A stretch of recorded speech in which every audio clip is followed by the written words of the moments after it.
All right, well, still continuing our series on legalism then. This is actually message 14 and also the second to last message, so we're very nearly through all of this. You know, the series that was originally one message, then four, now 15. So we're almost there to the end of it. And my definition of legalism, again, to remind you what we're fighting against and what we're trying to prevent. I define it as the corruption of virtue caused by misapplying or inventing or over-exalting commandments. So the opposite of actually becoming more righteous, you think you're becoming more holy, but you're actually not. You're actually doing great damage to yourself as a person, and in your attempts to serve God, you're actually going the other way because of misunderstandings of some sort regarding the nature of law in the Christian life. Now we've finally begun in all of this to apply these things, spent like 12 messages trying to get a good idea of what legalism was, all the details about it, but now trying to apply these things to ourselves. And my previous message was the beginning of all that. I called that message evasive action, something to that effect, simply because the point of that message was just to state ways to help you deal with legalistic tendencies already present in your life. So the threat is kind of already upon you. You've noticed it. Things you got to do to sort of break the grip of legalism immediately and deal with it right then and there. Now that sort of thing can help you survive, not necessarily get swamped by a wrong attitude toward the Christian life, but it's not going to give you victory. I tried to make it very clear last time that those were very much band-aid solutions, not permanent ones at all. Victory against legalism can only come really in one way, and that is building the right kind of attitude and beliefs in the pursuit of holiness. A complete overhaul, so to speak, of how you think about this very idea of righteousness and how to live uprightly. Now, today's message goes more in that direction, trying to start building those right beliefs and right attitudes so that we can have a permanent way of escaping legalism and all of its problems. Now, this message is called From Commandment to Character. I think that very much summarizes the basic gist of this message, moving from commandment to character. And if you want a sort of large goal point for tonight, it's this, that a mature view of the Christian life views commandments only as a means to a greater end. Commandments are not a thing in themselves. They are supposed to point you somewhere further down the line. So I hope this message will actually take you from the commandment-focused life to a character-focused life, which is where you actually need to be. And that is really what I'm trying to do here, just trying to show you the basic ideas present in that idea. Now my outline has 7 points. It seems like these final messages have a lot of things going on in them, so you got to cover a lot of ground. But my 7 points, just to recite them for you so you know what you're facing, they go like this. First of all, character, this is just more of a definition to get us started. Character is the moral quality of a person's invisible life or their inner life, who they are on the inside, you might say. Secondly, God cares very much about developing good character. It is actually one of his prime goals.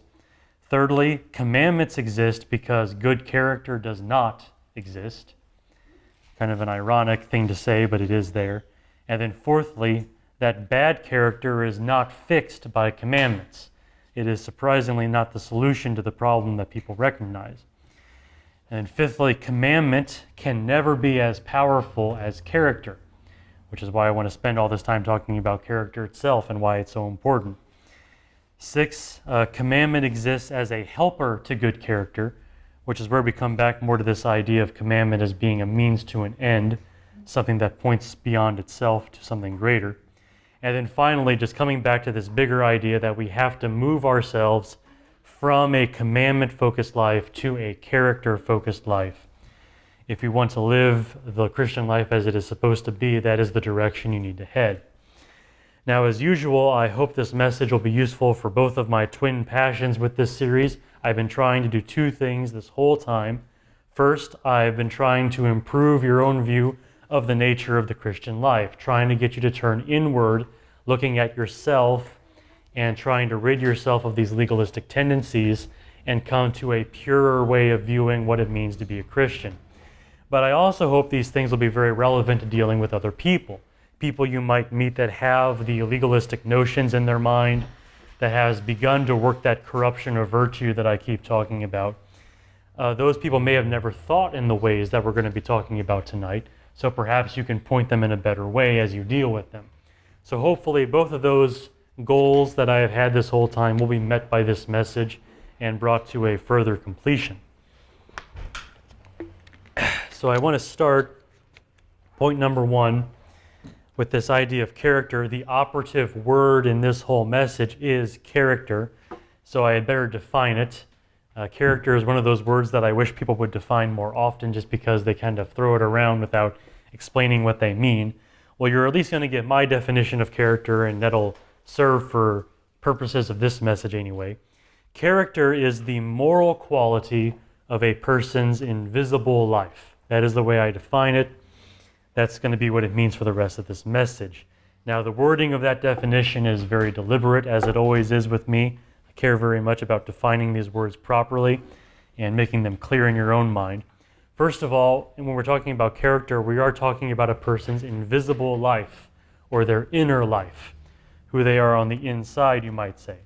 Character, as I understand it and as I'm using it, does not pertain to what is visible. Actions or speech or appearances. It's not anything you see done or see at all. It's not anything that's external. Character, as I understand it and as I'm using it here, is invisible.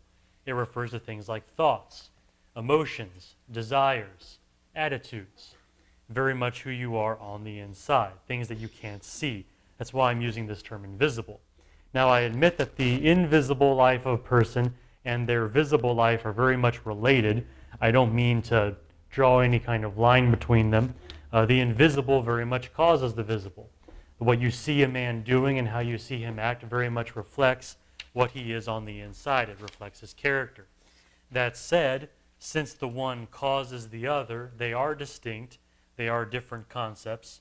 You know, fire may cause smoke, but smoke is not fire. They are very different things.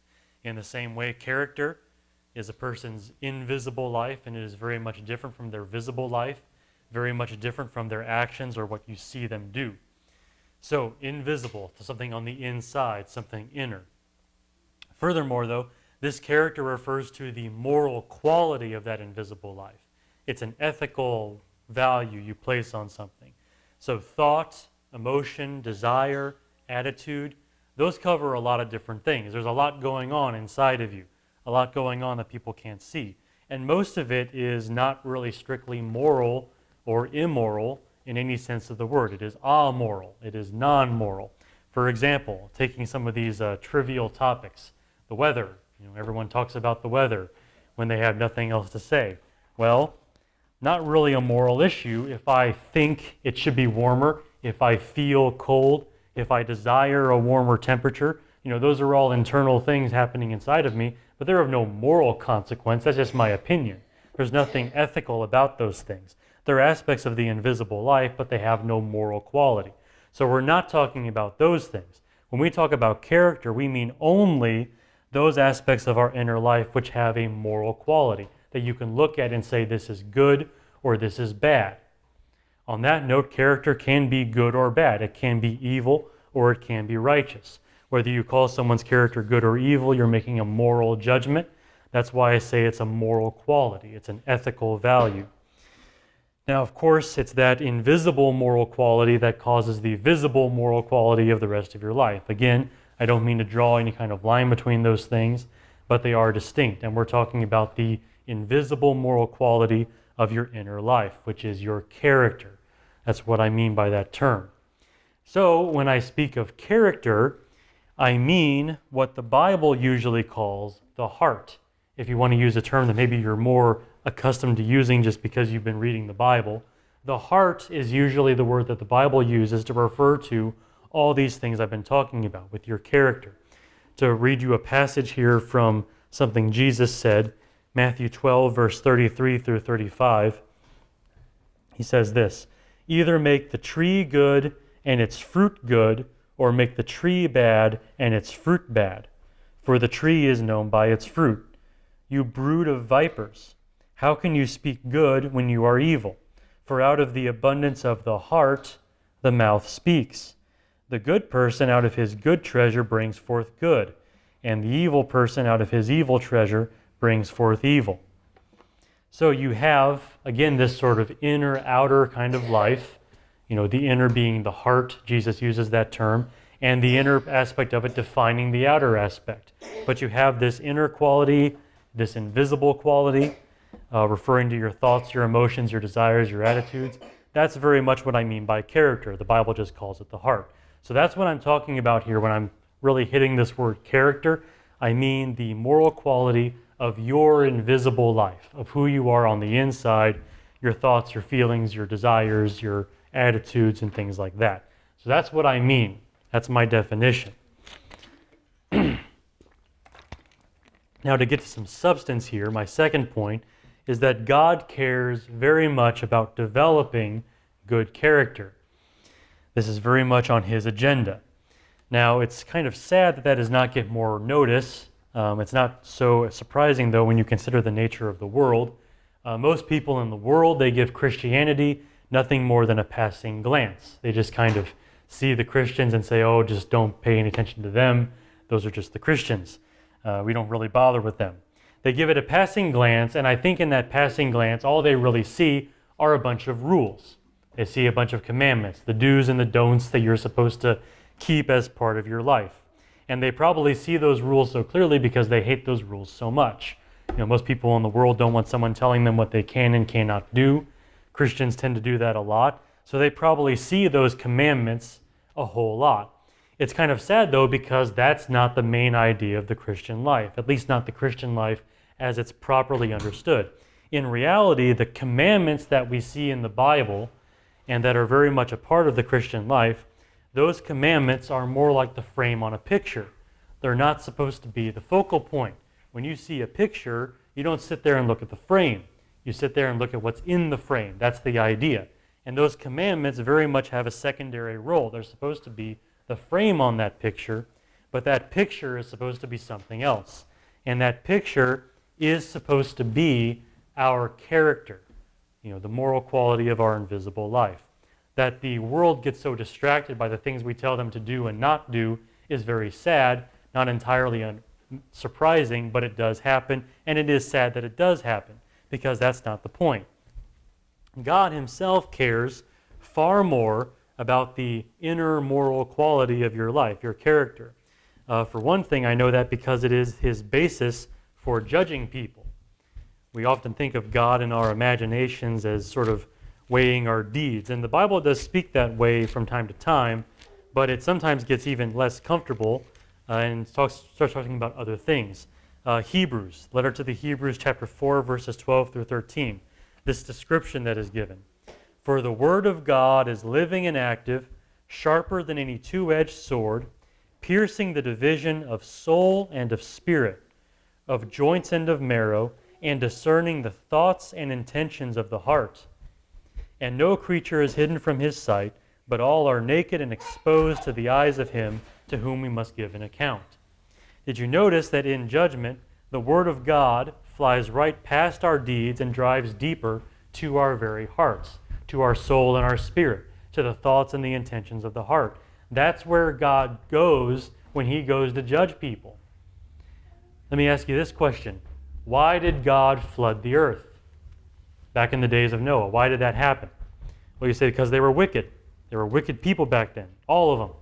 Okay, well, what was the nature of their wickedness? Well, Genesis chapter 6, verse 5. The Lord saw that the wickedness of man was great in the earth, and that every intention of the thoughts of his heart was only evil continually. He doesn't even get into listing their deeds. What were they doing? Were they killing people? Were they committing sexual sin? What was going on? Doesn't matter. The thoughts and the intentions of their hearts were evil continually, and that was reason enough to kill them all in judgment. God cares very much about character. It is his basis for judging people, sometimes in extreme ways. Now, the good news is God isn't just critical of our character. He doesn't just stand up there in heaven, shaking the finger saying you ought to be better people on the inside than you are. Rather, God actually seeks to develop the character that we ought to have. He actually tries to make it in people's lives. In fact, one of the central promises of the whole biblical story concerns the developing of good character. It concerns the heart. Let me read you a passage that should be familiar to you if you call yourself a New Covenant believer. Jeremiah 31, verses 31 through 34. We see this, the covenant under which we are, the new covenant. Behold, the days are coming, declares the Lord, when I will make a new covenant with the house of Israel and the house of Judah, not like the covenant that I made with their fathers on the day when I took them by the hand to bring them out of the land of Egypt, my covenant that they broke, though I was their husband, declares the Lord. But this is the covenant that I will make with the house of Israel after those days, declares the Lord. I will put my law within them, and I will write it on their hearts, and I will be their God, and they shall be my people. And no longer shall each one teach his neighbor and his brother, saying, Know the Lord, for they shall all know me, from the least of them to the greatest, declares the Lord. For I will forgive their iniquities and remember their sin no more. So the center of the central promise of the new covenant is that God will give people better hearts. He will remake their character. Make it so the laws of God are on the inside. Make it so that within we are different people, so that we know God, which is a very much of an internal thing. I mean, all these things. This shows that God is very much greatly concerned with our character. And I can add one more passage to this, just to show you the same idea, even more so. 2 Corinthians chapter 4, verses 16 through 18. According to this passage, the transformation of your character is so important to God that He makes it His daily business in your life. It's something God does every day from the time you wake up until the time you go to sleep. The business of your character. Let's read this. 2 Corinthians chapter 4, verses 16 through 18. So we do not lose heart, though our outer nature is wasting away, our inner nature is being renewed day by day. For this slight momentary affliction is preparing for us an eternal weight of glory beyond all comparison, as we look not to the things that are seen, but to the things that are unseen. So, day by day, the inner man is being renewed. Your invisible life is being transformed.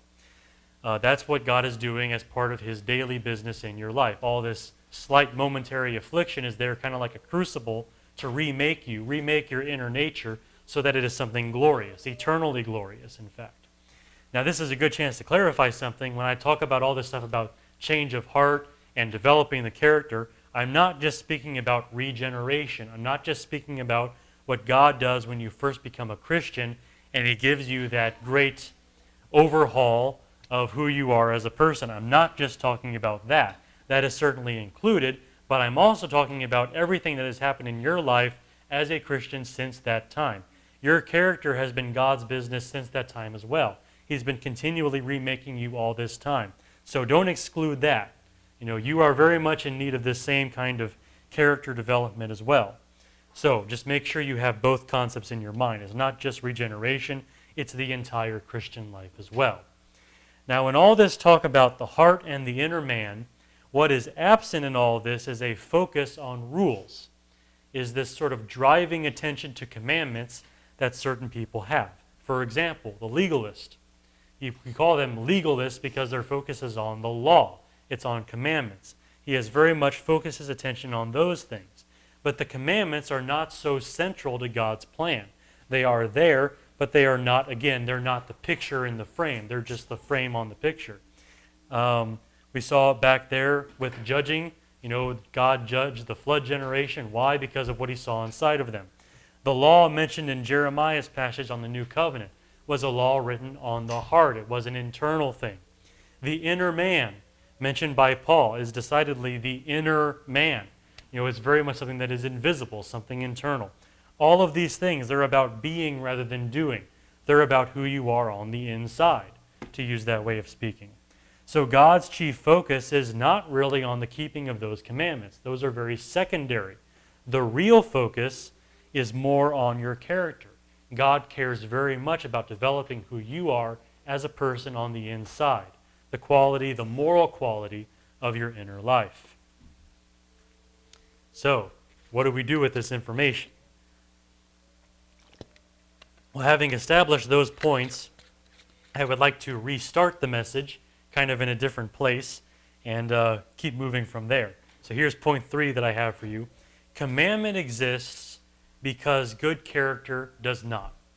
This is kind of a new beginning, kind of changing gears here, but it's still very much related. That commandment exists because good character does not. Now, to be fair, I can think of a few other reasons for there to be commandments, why God would give us rules, so to speak. We'll talk about those things later in the message. But for right now, I just want to talk about one. And right now, I want to talk about this one reason why commandments exist. It's because good character does not exist. It's because people are lacking in their moral quality. It's because they have bad character. As an illustration, I did some reading on Missouri laws that were passed recently. Back here in August, some new laws went into effect for our state, at least our state. Not everyone here is from Missouri. But one of these laws, interesting, the Senior Savings Protection Act.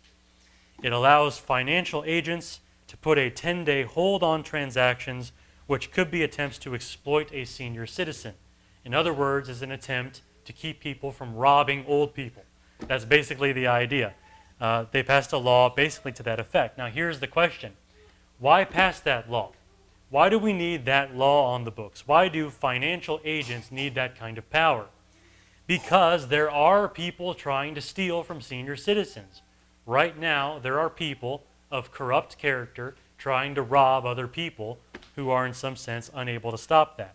This law exists and other laws exist because people show a lack of good character. That's why those laws are there. Biblical commands are no different. I think a lot of people tend to think of them as being in a different category, but they're not. One of the reasons God gives us all these rules is because there are a lot of bad people in the world. The legalist often prizes these commandments from God. They're kind of his necklace. They're his jewelry. He says, oh, I keep the commandments. Look at all the commandments I know. I've studied these things very carefully. Well, the thing is, those commandments are not so glamorous when you think about why they exist. When you think about why these commandments exist, you realize commandments are a stain on humanity. Humankind looks bad because we have all these rules on us. Here's an example, a biblical commandment. Deuteronomy chapter 25, verses 13 through 16. Now this commandment here given by the law of Moses concerns weights and measures. You have to remember that people bought and sold once upon a time using weights. If you were going to sell something, you brought out a pair of scales, you weighed precious metals on one side, weighed your wheat on the other side or whatever, and that's how you conducted business. Just kind of the old way of doing things. Well, this commandment is about weights and measures, and it goes something like this. You shall not have in your bag 2 kinds of weights, a large and a small. You shall not have in your house 2 kinds of measures, a large and a small. A full and fair weight you shall have. A full and fair measure you shall have, that your days may be long in the land that the Lord your God is giving you. For all who do such things, all who act dishonestly, are an abomination to the Lord your God. So, you have this command about weights and measures and making them fair and honest. Why have this command? Because there are people trying to con you. They're going to bring out a defective weight and put it on that scale and try to cheat you out of your stuff. It does happen. It did happen back then. It happens now in different ways. That's why we have these commandments, because people are lacking in good character. So here is the amazing thought, right? If people were good, we wouldn't need these rules. If people were upright in character, these commandments wouldn't have to exist. That Missouri law about protecting senior citizens and their money, we wouldn't need that law if people were good people, not trying to rob elderly people. The law about weights and measures, if no one was trying to steal people's money or try to con them in some way, we wouldn't need that law about weights and measures. It wouldn't exist. It would not need to exist, and therefore it wouldn't be there. Unfortunately, these kinds of commandments do exist, and God does give rules. And that happens because they must exist. God has to do that because we are so wicked that we want to go the other way. That's why God has to give us those rules. The more you think about the nature of law, you see that law really is a record of humanity's evil character. Every time you see a law, you see a monument to someone's evil doings back then. And now we have to have a law about it because someone else did something terrible. That's what law is. Commandment exists because good character does not exist, or is so sparing on the earth that you have to have all these rules to keep people in line somehow. Now, based on that, we come to an idea, my fourth point. We come to an idea which represents perhaps the fundamental flaw of legalism. This thing we've been talking about this whole time, the fundamental flaw, I think, is possibly this, that the idea that bad character is not fixed by commandments. Okay? Bad character is not fixed by commandments. The legalist sees the need, even in his own life, to obey God more. As I've been constantly saying, the legalist starts out with a desire to serve God, to be more holy. It just goes wrong. Well, where did he go wrong? Well, the legalist got distracted by the thought that he can produce obedience by inventing rules or exalting rules in his own life or diligently studying the application of those rules until his whole life is rule-oriented, until the law becomes his life.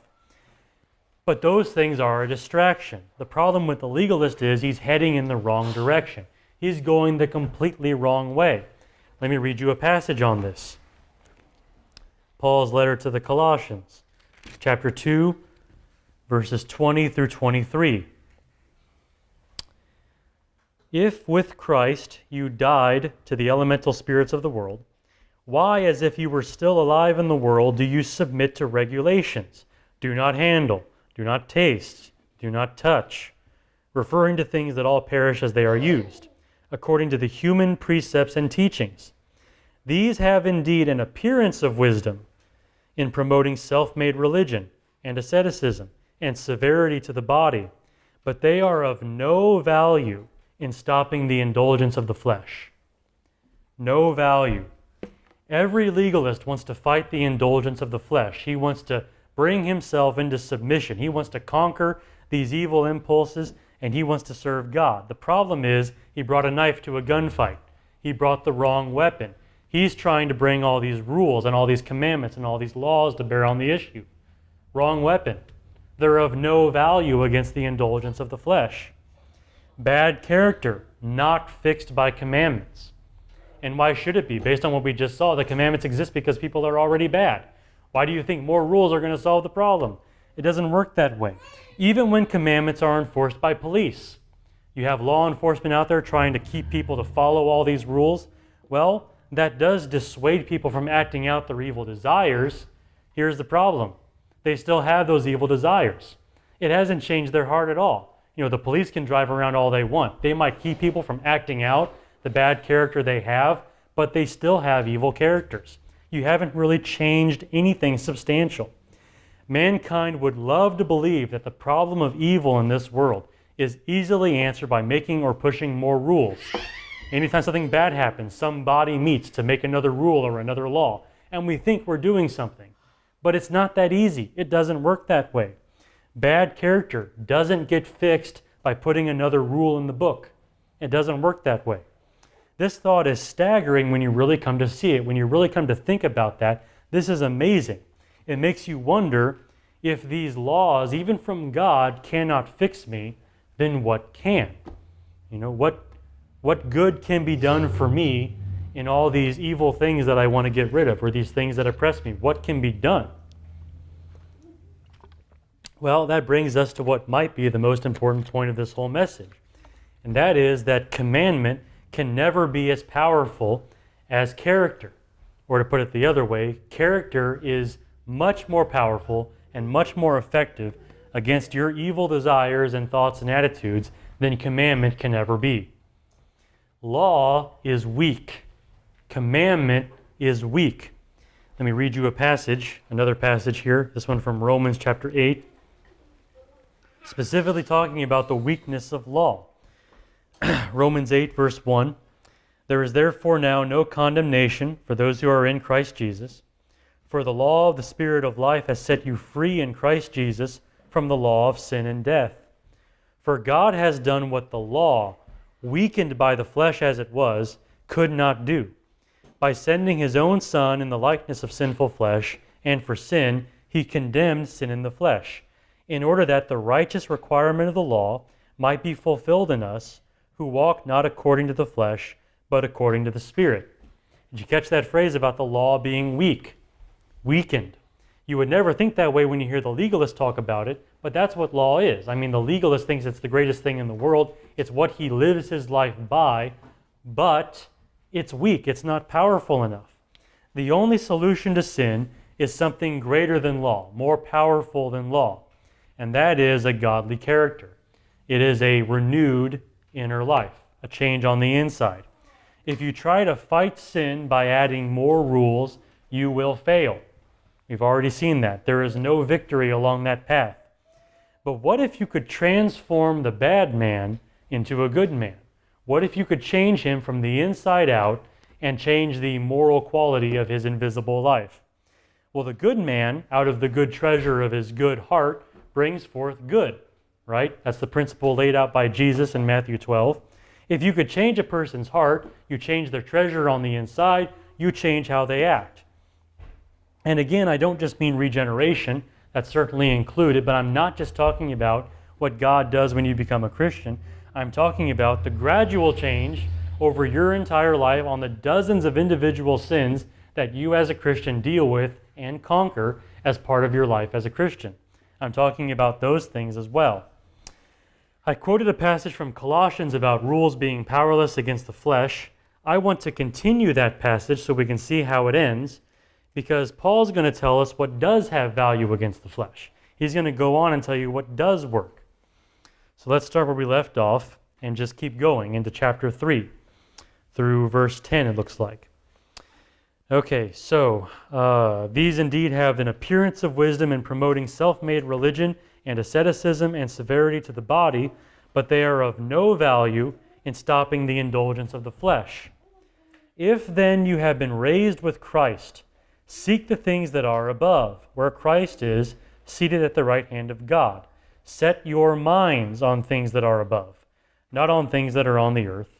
For you have died, and your life is hidden with Christ in God. When Christ, who is your life, appears, then you also will appear with him in glory. Put to death, therefore, what is earthly in you: sexual immorality, impurity, passion, evil desire, and covetousness, which is idolatry. On account of these things, the wrath of God is coming. In these you too once walked when you were living in them, but now you must put them all away: anger, wrath, malice, slander, and obscene talk from your mouth.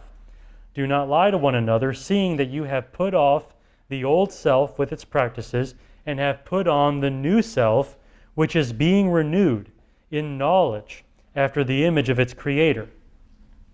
Now, you have this point here. Paul tells you that these things are of no value. These rules, these laws are of no value against the indulgence of the flesh. And then he starts talking about this other stuff, like setting your mind on where Christ is above, setting your mind on heavenly things. As he moves through all this stuff you're not supposed to do, he comes back around to a similar idea. The change from the old self to the new self. What you have in Christ, what God did to you at the very beginning, giving you a new heart, as we often say. From the very beginning of this process to the end of this process, it's a matter of what is happening on the inside of you. What God did for you when he first saved you, and what you're supposed to do now, setting your mind on things above, setting your mind on Christ. It's a very internal battle the whole way through.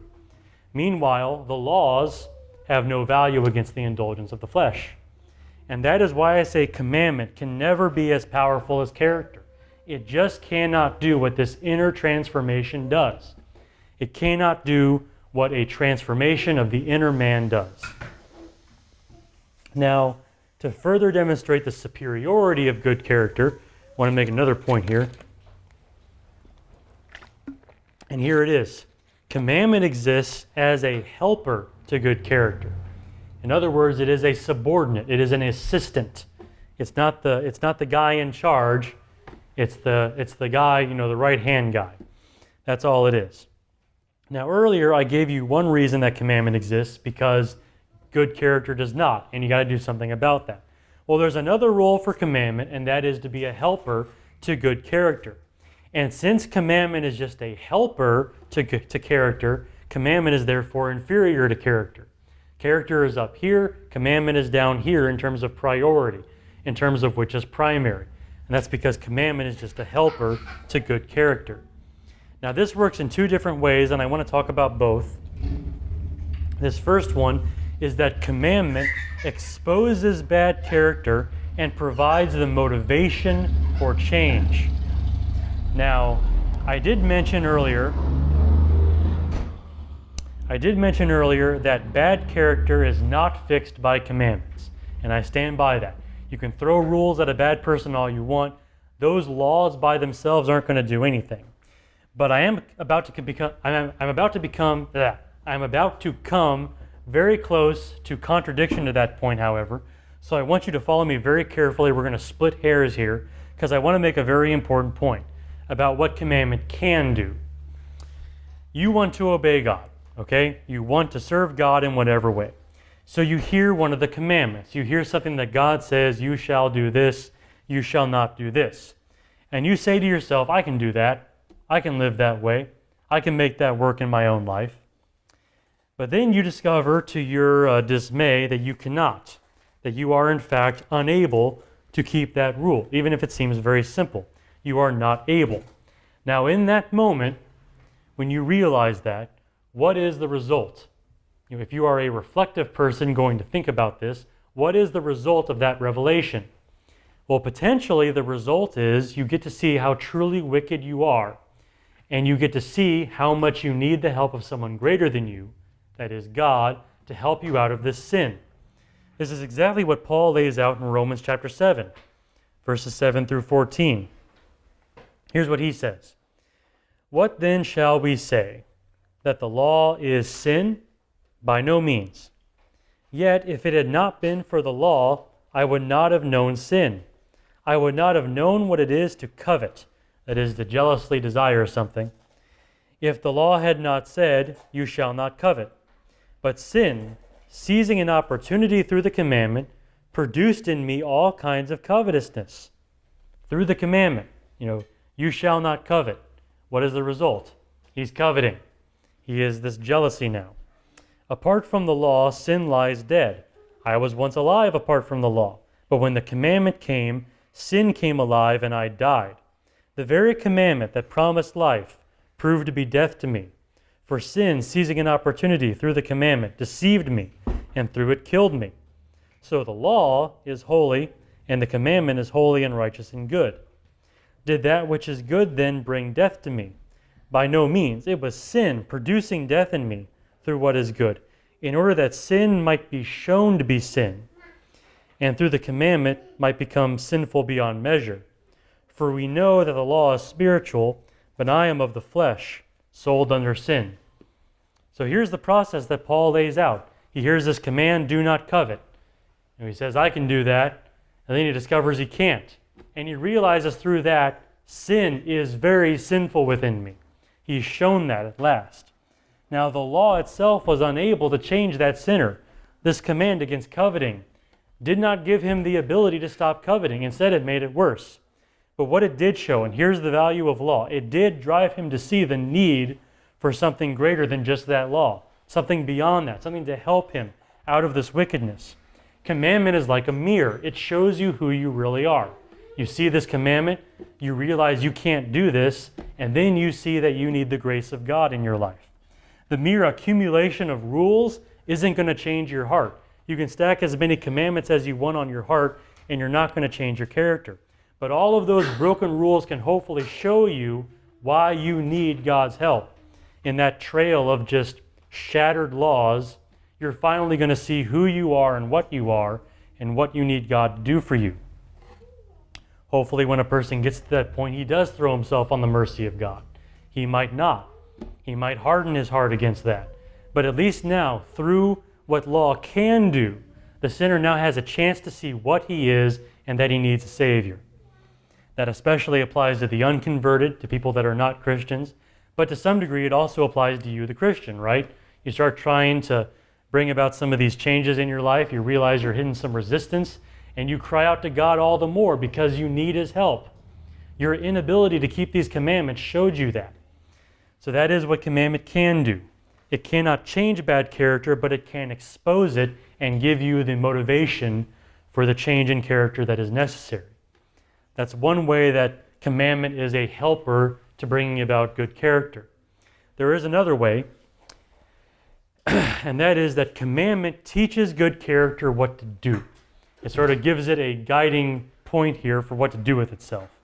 A person with a good heart will instinctively do good in many ways. I think that is very much a truth.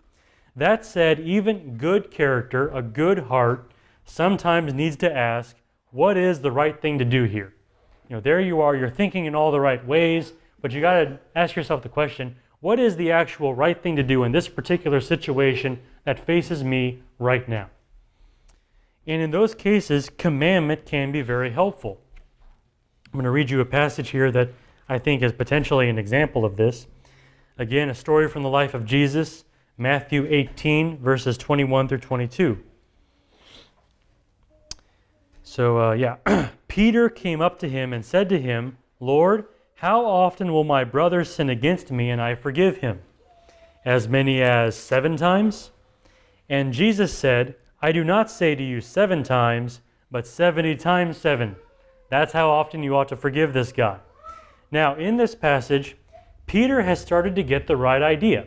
He sees that he needs to be forgiving. He realizes, okay, someone sins against me, I have to forgive him.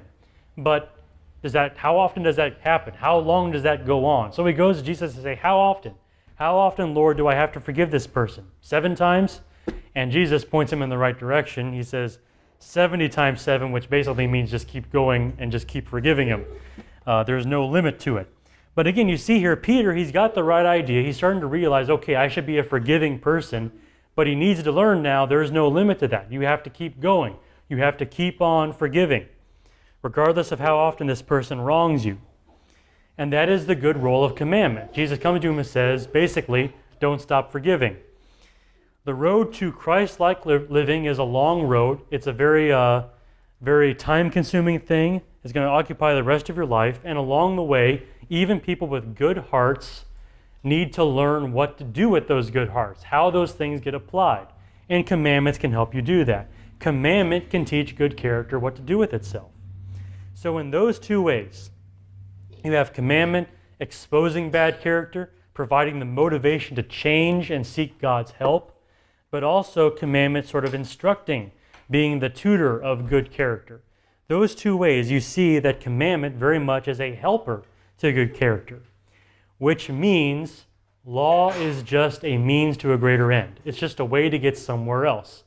Law and commandment are not the big deal. The mistake made by the legalist is that they view these commandments outside of God's actual plan for them. They've taken the frame off the picture and they're focusing on the frame. They've made that mistake. It's easy to view the laws of God as a goal in themselves, to think that your whole life is do this, don't do this, don't do that. It's very easy to think that way. But then when you do that, the obedience to the rules becomes, in your mind, the ultimate expression of the godly life, which is wrong. If half the things I've said tonight are true, commandment and obedience to commandment cannot be the main flavor of the Christian life. It just can't be. It has to lie somewhere else. It has to lie with the character. It has to lie with the inner man. It lies within your heart. To view it any other way is kind of like building a house with your tools and then going to live in your tool shed rather than living in the house. That wouldn't make any sense. You built the house so you can live in it. Well, these commandments, they exist to get you to the point where you're a person of good character. They're just a means to an end. To sit there and camp out at the commandment stage and keep thinking about all these rules misses the point. The commandments, they're just a means to a greater end. They're supposed to point you onward to good character. You have to remember that, otherwise you start to go wrong in your view of the Christian life. And this brings me to the conclusion of this whole message, and to some degree a conclusion of the whole series so far. We must move from a commandment-focused life to a character-focused life. We need to change the the way we think about this, and think less about the rules themselves and more about where they're supposed to get us to being people of good character, being people with hearts after God. For a Christian to focus on commandment more than character is not healthy. That is a symptom of a disease, and that disease is legalism, and you do not want that disease. Commandment shows your lack of good character, but cannot create it. Commandment shows good character what to do, but again, cannot create it. The character is a thing into itself, and it is the more important thing. To focus so heavily on the commandment side of things is to focus on a less helpful secondary aspect of godliness, and that is the mistake of a legalist. I was thinking about something as I was writing this message. It was a thought that came to me actually this morning, and that was Psalm 119. I don't know if you remember your Psalms very well, but Psalm 119 is the longest psalm in the book of Psalms, and it is entirely, in a sense, about the law. The guy keeps rambling on. Oh, the law, the statutes of God, the precepts, the commandments. And people usually look at that psalm and say, well, it's about how great the law is. You might want to reread that psalm because honestly, I'm starting to read it a little differently. Because the guy in that psalm speaks about the law, not so much as a thing in itself, but speaks about his delight in the law, speaks about his love for the law, speaks about how he wholeheartedly follows the commandments of God. In other words, he's talking about the character he has as a law keeper. You can keep commandments, you can jump through hoops, but it's a different thing to actually get yourself to the point where you desire those things, where you love those things, where you can say that you're following God with your whole heart. This man in this psalm puts a lot of focus on character, actually. And I want to read you a few verses out of that psalm, ones that I found a little more weighty as I was reading through it again. Verse 35, listen to this, Psalm 119. Let's see here. Is it verse 35? This would be terrible. 32, rather. Important change. Psalm 119, verse 32. I will run in the way of your commandments when you enlarge my heart.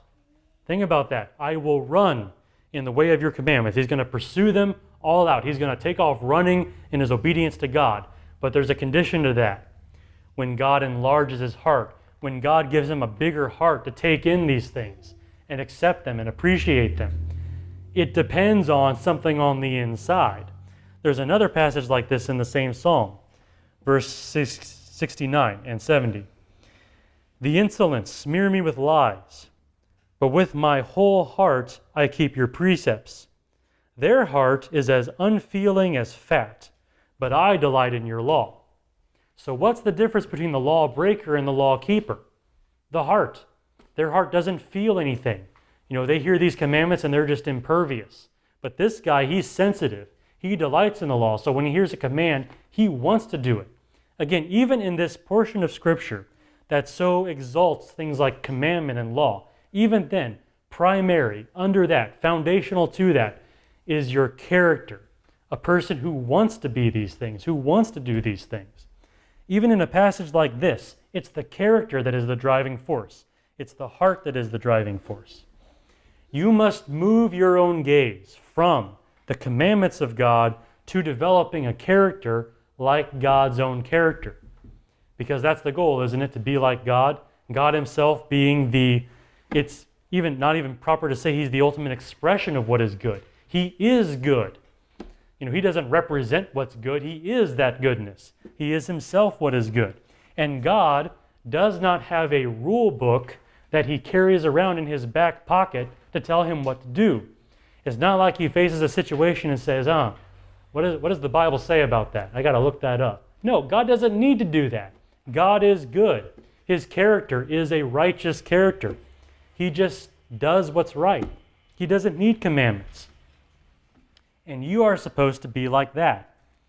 Rather famous passage, Ephesians chapter 5, verse 1. Therefore be imitators of God as beloved children. Right? Be like God, just like children want to be like their parents or imitate their parents. Your kids do a lot of things that you never told them to do. Why? Because they're imitating you. They saw you do it and now they're going to do it.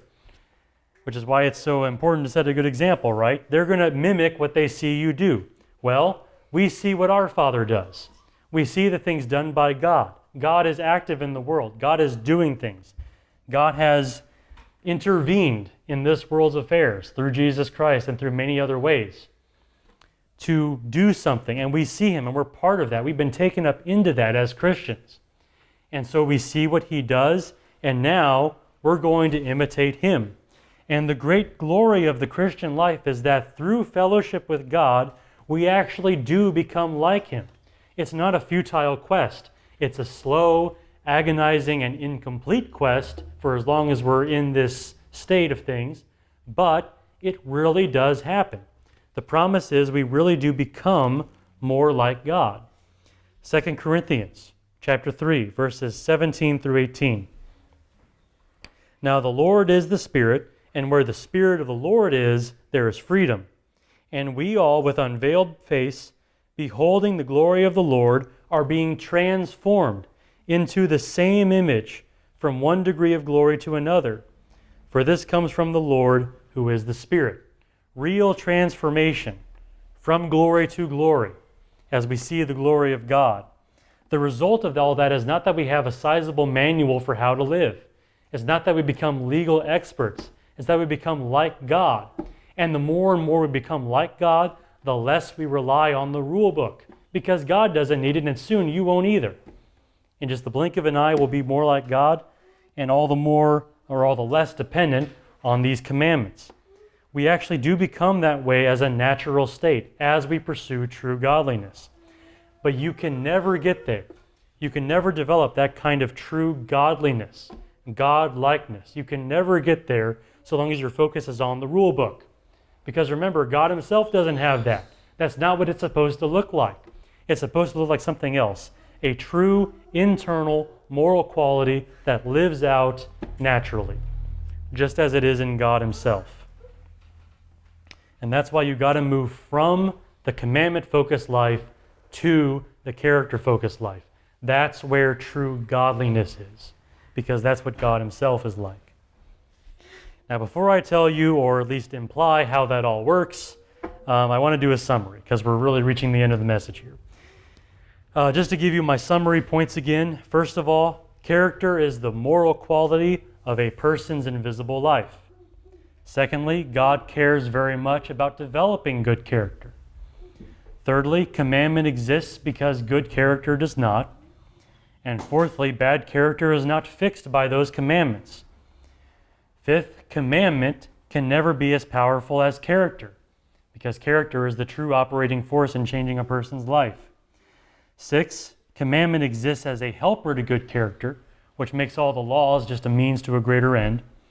And then seventh, we must move from a commandment-focused life to that character-focused life, to focusing inward and developing our hearts and getting our hearts in the right place. Now, all of that hopefully brings you to the point where you ask a question.